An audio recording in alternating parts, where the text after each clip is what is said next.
This is the Top Hat Life and welcome back to eBay Every Sunday. Now, today's video is going to be a little different from the usual. Today I'm going to be unboxing and reviewing and giving my thoughts on this camera right here. This is the Nikon Coolpix B500 camera. Now, this is a brand new, well, it's brand new in the box, has not been opened yet. And I'm going to take it out, go over some of the specs of the camera, talk about my thoughts, and just pretty much give you an insight on what this camera does and how it is. So before I get started doing all that, I wanted to say this is all based on my opinion, and this is not any professional advice or tips. I'm going to get started by opening this and showing you what's inside.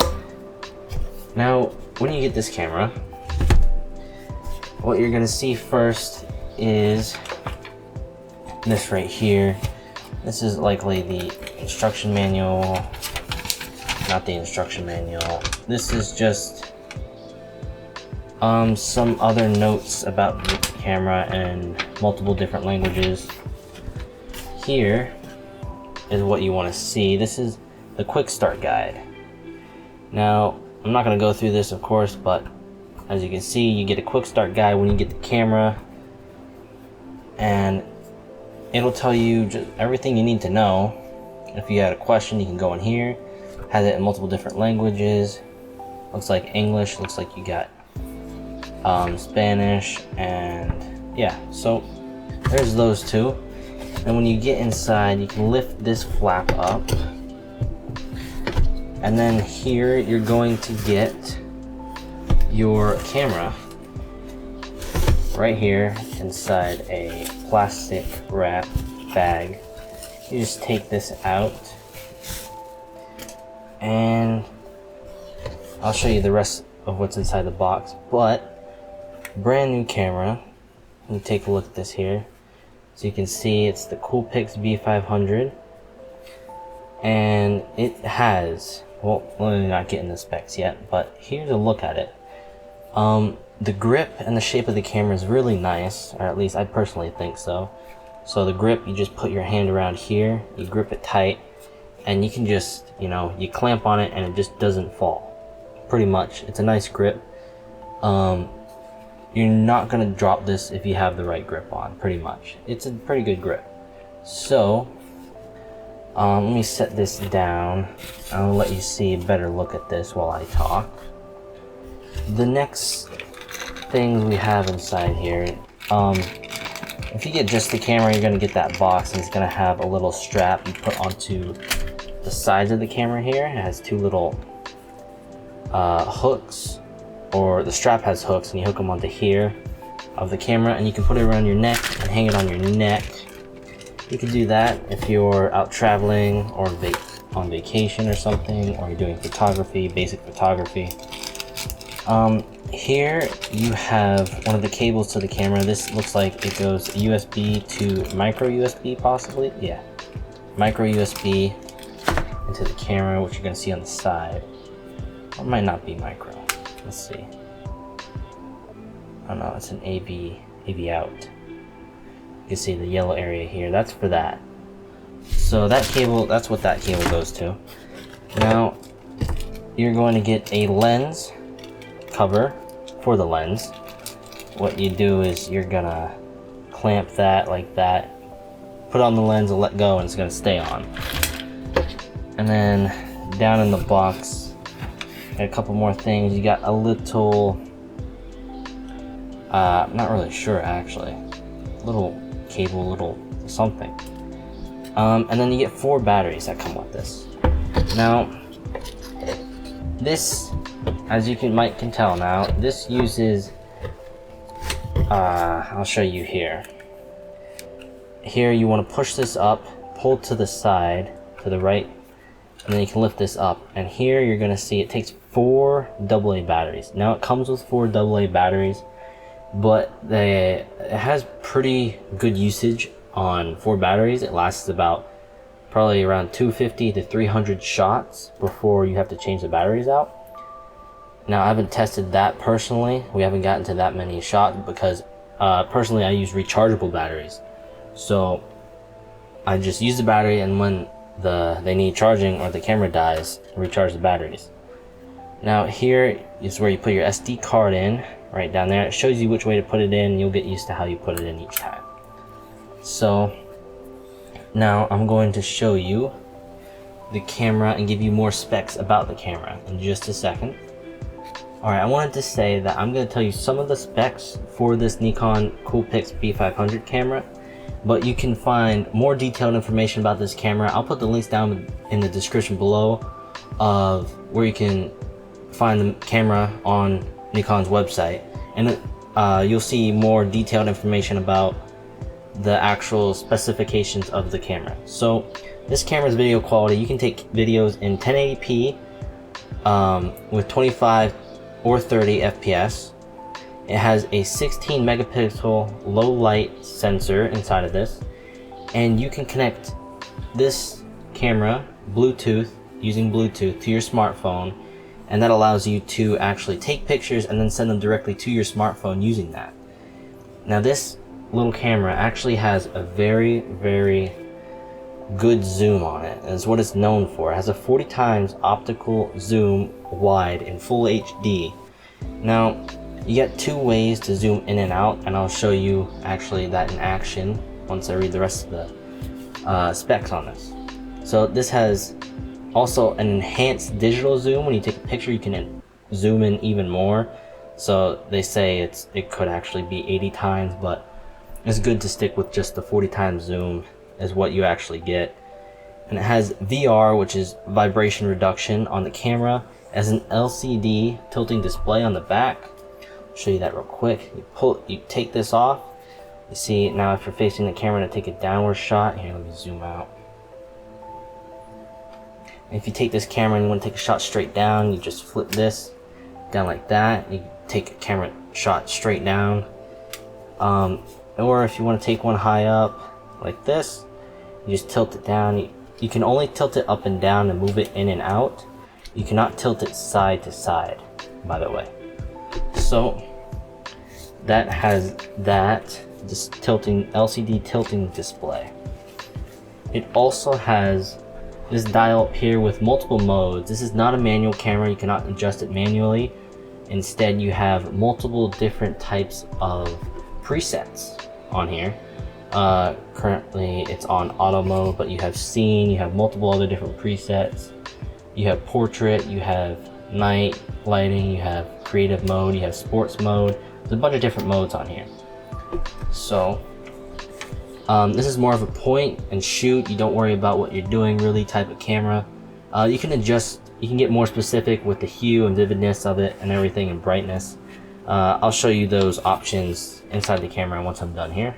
There's also the app that you use to connect this to your phone. It's called the SnapBridge app, in case you want to do that. I've not tested that or done that yet, but I'm sure it works great, or it works fine. I've not tested that. The target finding autofocus. Now that's pretty much just the autofocus.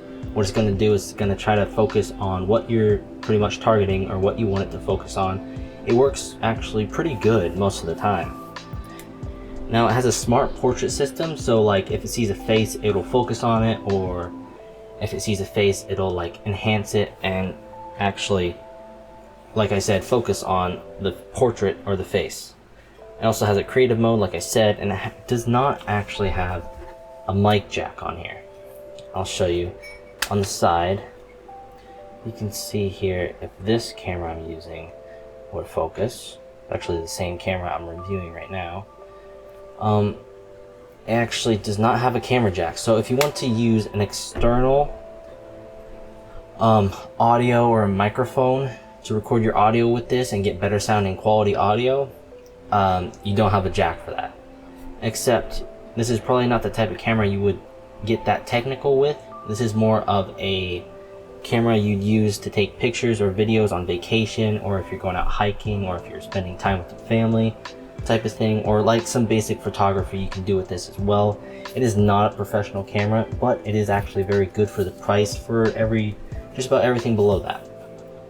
Now for this camera, that's about all the specifications I wanted to tell you about on this camera.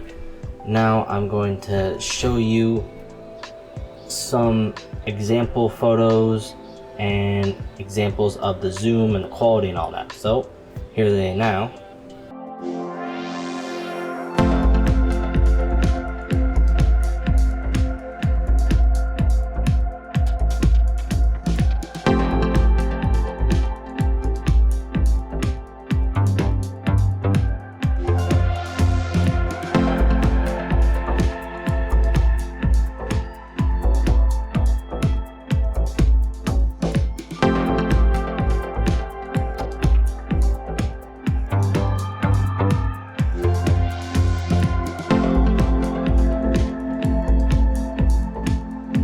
Alright, now I took a few of those pictures. Now the ones you saw of the plants and the flowers, I took a few of those and I used flash during nighttime, during when it was dark out. So that's what it looks like with flash. It looks okay with flash, but when you lose lighting on the camera, that's when it starts to look a bit more gritty and starts to not look as sharp. And with this camera, I'm going to show you how it turns on. You want to hit this on off button here. Turns on, and as you can see, use the LCD tilting screen to see what you're looking at no matter where you face the camera. And we can go through the options here. On the right you have display. It will change the display. You can clear out all the things, or you can there's 3 different displays you can choose from. I like to leave it on this mode where it's just blank and you can see everything you want to see in the picture, or by default it comes on this display mode. Here, this is the gallery button. You hit this, and like you saw in the video, there are the pictures that I took with this camera. You hit it again, you can exit, or you can hit OK and exit. Now here on the left of the OK button, if you can see that there, the camera will focus. You have the OK button, which means OK or yes, pretty much, or choose that option. You can hit the timer button on the left, go up and down, and you can choose a timer to start. So you can choose from 2 seconds, 10 seconds, and 5 seconds. Now, there's also, if you hit up, you can enable the flash. To raise the flash, you hit this little button, pops out like that. The flash, as you can see, will look like that. Close it like that. Disable flash or enable flash using that button. On the right, you can adjust the brightness. Normally, you can go up to +2, which is really too extreme, or way down to -2, which is also too extreme. Or not just the brightness.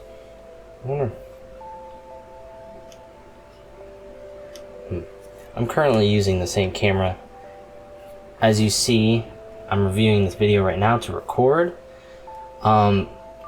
So for video quality, mine's currently not focusing well, but it does actually focus well. For video quality, you can see here, it's pretty decent.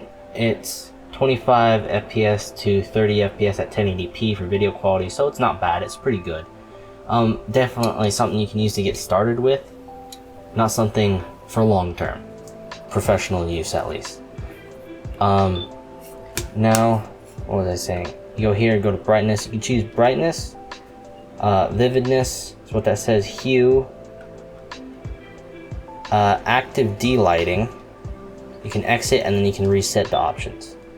Now down here is the menu button. You hit that and you can change all the stuff like ISO. You can change the autofocus mode. You can change the continuous.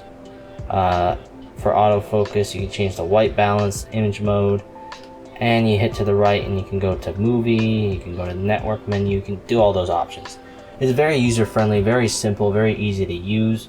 Down here in the bottom right, if you can see, it's a little trash can, which means delete. If you hit it from the normal main screen, it will go to your latest image you took and ask you if you wanted to delete it. I'm gonna hit no.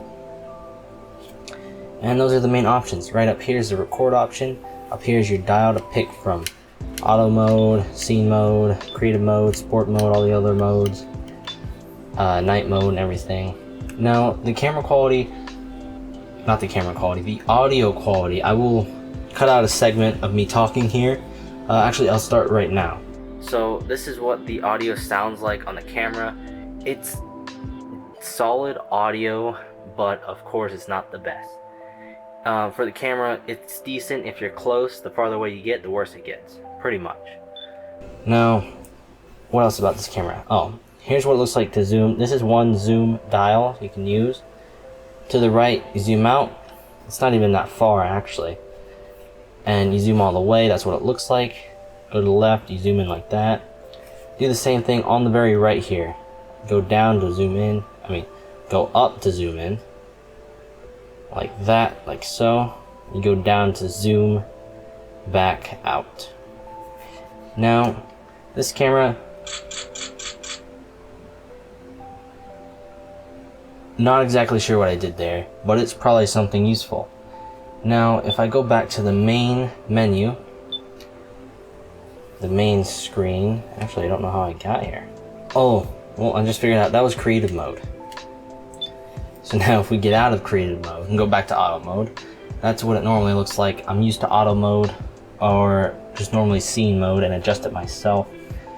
And what else about this camera should you know? As you know, it connects through Wi-Fi and Bluetooth, and has a little down here you can use it to attach to any camera stands.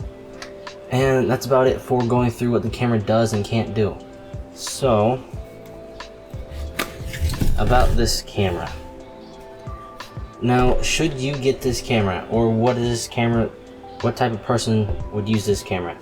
Now, this is more what I believe to be a family type of camera. It's more geared towards you point, you shoot, you take a picture, and you're done. You don't really manually adjust the camera. You have dials with preset settings. You can adjust little things here and there, but it has a great zoom, which is very nice from afar to take pictures from things very far away. The zoom works great. It does get a little shaky, but it like it says, it has that VR, which is vibration reduction on it, so it helps there when you're zoomed in. Video, it's not bad either, as you can tell. This current video is being taken by this camera right here, which is the camera I'm using right there. So this is what the video looks like. It's not bad, it's decent, 1080p, clear picture, and the actual photos you take, they can be pretty clear up close. Now this also has a macro mode on it. I have not tested that out or seen how good it is, but honestly, it's the camera you take on vacation, or a camera you take on a trip, a road trip, or basic photography. If you want to go professional, you might want to save up for a more camera with more manual settings or options such as that, or a DSLR camera, or one with better quality. This is more geared towards, like, it's a good starter camera. Now, even in 2021, I'd say this is still a great camera to get. It is still around 200-300 bucks, likely around 300 now, but it's still a great option, and I use it all the time until we get something better. But for now, this works great.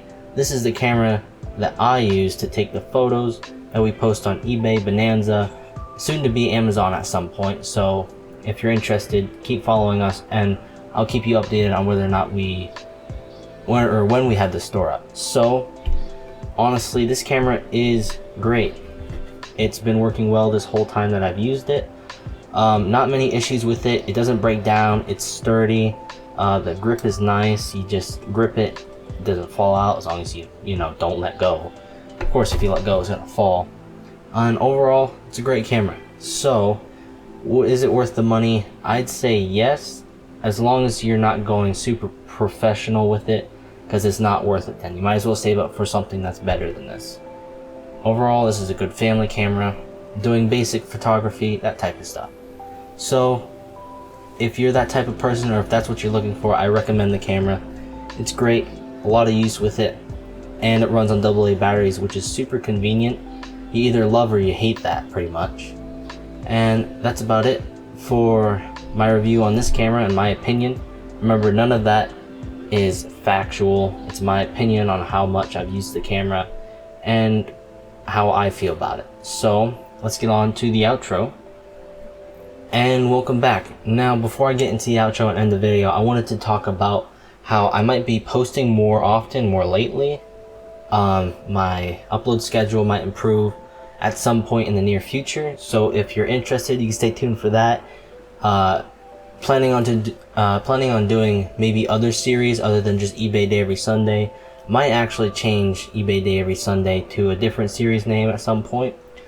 But might review items if you're interested in that. That will probably be in the future, and give you my opinion on them and how they work and stuff like that, similar to the video I just gave you, but this video is for eBay Day Every Sunday at this moment. Now, I wanted to say thanks for watching today's video. Like the video if you liked the video, subscribe if you enjoyed, or if you want to see any of my future or past content.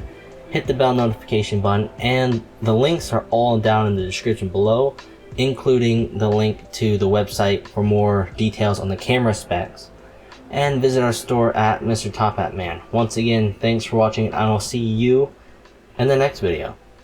See ya.